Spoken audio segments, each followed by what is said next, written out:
Comment Vladimir Poutine est devenu l'un des hommes les plus puissants du monde? Tu penses peut-être connaître Vladimir Poutine. Tu as vu ses photos iconiques, entendu parler de ses décisions politiques, suivi les actualités de ses guerres et ses discours. Mais connais-tu vraiment son parcours? Sais-tu comment un enfant de Leningrad, élevé dans une Russie brisée par la guerre, a réussi à s'imposer comme l'un des dirigeants les plus influents, craints et controversés du XXIe siècle? Laisse-moi te raconter l'histoire, sans filtre, sans artifice, celle d'un homme qui a joué ses cartes dans l'ombre pour prendre le contrôle d'un empire. Chapitre 1. Les débuts dans une Russie déchirée. Vladimir Vladimirovitch Poutine naît le 7 octobre 1952 dans une Union soviétique encore profondément marquée par la Seconde Guerre mondiale. Sa ville natale, Leningrad, a vécu l'un des sièges les plus meurtriers de l'histoire. Il grandit dans un environnement dur, au cœur d'un pays contrôlé par une idéologie où l'État passe avant l'individu. Sa famille vit dans un minuscule appartement communautaire. Pas de privilèges, pas de fortune. Mais très jeune, Poutine développe un tempérament discret et observateur. Il n'est pas le garçon populaire, ni le plus charismatique. Il est silencieux, calculateur, discipliné. Et il a une obsession, devenir espion. Chapitre 2. Le rêve du KGB. Dès l'adolescence, Poutine s'intéresse au KGB, l'agence de renseignement soviétique. Il se rend même un jour à leur bureau à Leningrad pour demander ce qu'il faut faire pour intégrer l'organisation. On lui dit de faire des études de droit, ce qu'il fera sans hésiter. Il entre à l'université d'État de Leningrad, étudie le droit et se fait remarquer. Il est recruté par le KGB et commence sa carrière d'agent secret. Il est formé à l'espionnage, à la manipulation, à l'analyse psychologique. Il apprend à écouter plus qu'à parler, à observer plus qu'à agir. Son affectation la plus significative aura lieu en Allemagne de l'Est, à Dresde, durant les années 80. Là, il assiste à l'effondrement du bloc de l'Est, impuissant. Lors de la chute du mur de Berlin, il tente de protéger les bureaux du KGB à Dresde, alors que des manifestants approchent. Ce jour-là, il découvre que Moscou ne répond plus. Personne ne lui envoie d'instructions. Cette sensation d'abandon ne le quittera jamais. Chapitre 3. Retour à la Russie, monté en silence. À son retour en Russie au début des années 90, l'Union soviétique est en pleine implosion. Boris Eltsine prend le pouvoir, l'économie s'effondre, les oligarques émergent et pillent les richesses du pays. C'est une période de chaos, de transition brutale.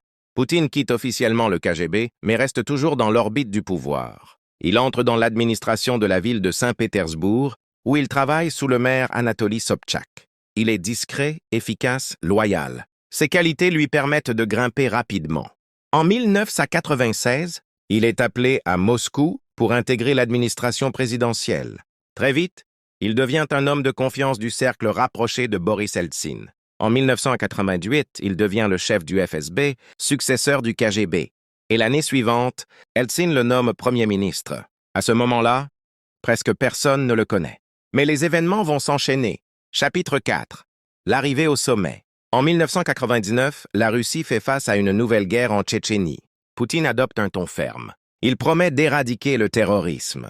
Son langage est brutal, tranché. Il séduit une population fatiguée par les hésitations d'Eltsine. Son image monte en flèche. Le 31 décembre 1999, Boris Eltsine démissionne de manière inattendue. Il annonce à la télévision qu'il confie les rênes du pays à Vladimir Poutine. Dès le lendemain, Poutine est président par intérim. En mars 2000, il est élu officiellement président de la Fédération de Russie. C'est le début d'une ère nouvelle. Chapitre 5. Reconstruire la Russie. À sa manière, une fois au pouvoir, Poutine entame une série de réformes radicales. Il restaure l'autorité de l'État, centralise les décisions, remet les gouverneurs régionaux sous contrôle du Kremlin. Il affaiblit les oligarques en ciblant les plus puissants, comme Mikhail Khodorkovsky, qui sera emprisonné pour corruption. Poutine comprend rapidement que pour régner durablement, il lui faut contrôler 3 leviers: les ressources naturelles, les médias et l'appareil sécuritaire. Il nationalise une partie du secteur énergétique, met la télévision sous contrôle étatique et accorde des pouvoirs étendus aux services de sécurité. Il impose une stabilité autoritaire qui plaît à une grande partie de la population. Les salaires augmentent, les retraites sont payées à temps, l'économie retrouve des couleurs.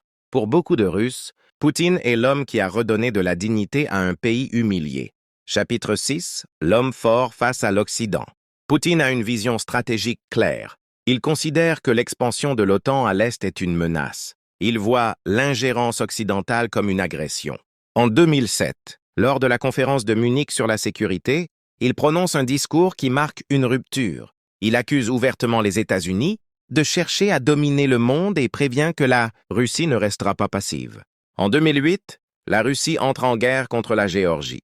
En 2014, la Crimée est annexée, ce qui choque la communauté internationale. Les sanctions tombent, mais Poutine gagne en popularité à l'intérieur du pays. Il adopte une politique extérieure de plus en plus agressive, tout en consolidant sa base interne. Il met en place des lois pour étouffer l'opposition, bloque certaines ONG, limite les médias étrangers. Chapitre 7. Le retour permanent au pouvoir. Après 2 mandats présidentiels, il laisse sa place à Dmitri Medvedev en 2008, mais reste Premier ministre. En réalité, il continue à tirer les ficelles. En 2012, il revient à la présidence avec une constitution modifiée pour permettre des mandats de 6 ans. Il verrouille le système. L'opposition est marginalisée. Des figures comme Boris Nemtsov ou Alexei Navalny sont arrêtés, surveillés ou éliminés. En 2020, il fait voter une réforme constitutionnelle qui lui permet de rester au pouvoir jusqu'en 2036. L'homme est installé. Il a construit un régime sur mesure. Chapitre 8. L'invasion de l'Ukraine. En 2022, Vladimir Poutine franchit un cap historique. Il lance une invasion massive de l'Ukraine. Officiellement, il parle de dénazification. Mais pour beaucoup, c'est une guerre d'expansion, une tentative de restauration d'un empire perdu. Le conflit plonge la Russie dans une nouvelle crise économique, isole le pays sur la scène internationale, provoque des milliers de morts. Mais malgré les sanctions, malgré les pertes humaines, malgré les protestations, Poutine reste ferme. Pour lui, reculer serait un signe de faiblesse. Et dans sa logique, la Russie ne peut pas perdre. Chapitre 9. Entre admiration et peur. Aujourd'hui, Poutine est vu comme un symbole de puissance en Russie et de danger à l'étranger. Pour ses partisans, il a relevé un pays ruiné, restauré l'ordre, mis fin à la honte post-soviétique. Pour ses détracteurs, il est un autocrate, un dictateur moderne, prêt à tout pour rester au pouvoir, y compris à manipuler les élections, censurer les journalistes ou mener des guerres meurtrières. L'histoire n'a pas encore tranché. Ce qui est sûr, c'est que Vladimir Poutine a transformé la Russie et redéfini le rapport de force mondial. Chapitre 10. Et après, l'avenir est incertain. La guerre en Ukraine continue. Les tensions avec l'OTAN sont au plus haut. La population russe est de plus en plus surveillée. L'économie résiste et la jeunesse fuit un système fermé. Mais Poutine reste là, présent, froid, méthodique. Il joue le long terme. Il sait que l'histoire est écrite par les survivants. La question maintenant, ce n'est pas seulement jusqu'où ira Poutine, mais aussi qui pourra l'arrêter. Si ce récit t'a surpris, fasciné ou même dérangé, pose-toi cette question. Comment un seul homme a-t-il pu influencer autant le cours de l'histoire moderne? Ce n'est pas un film, ce n'est pas un roman, c'est la réalité. Et elle s'écrit encore aujourd'hui au fil des décisions d'un seul homme.